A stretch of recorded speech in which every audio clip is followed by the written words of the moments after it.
Қайырлы күн, қадірменді оқырмандар, құрметті әріптестер. 22 наурыз ұлыстың ұлы күні, Бұқара күні.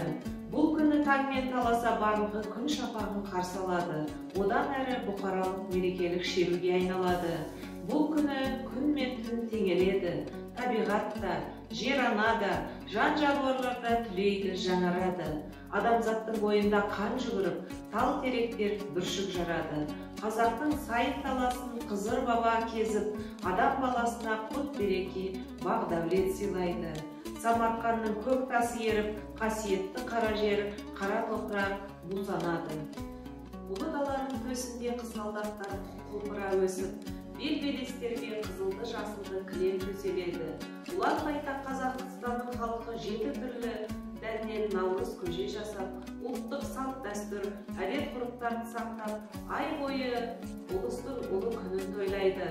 Бүкіл шығыс халқына ортақ бұл мейрамның араздасқандар татуласып, бүйір халық мұқым ауызбіршілікте болады. Ұлыстың ұлы күнін қазақ елі әрқашанда қасиетті киелі санаған. Бұл күні халық таза жаңа киімдерін киіп, бір-бірімен қол алысып, амандасып, сөз қағыстырып, жақсы тілектер айтатын күн. Наурыз құтты болсын. Еліміз аман, жұртымыз тыныш болсын. Ақ қол болсын. Наурыз құтты болсын.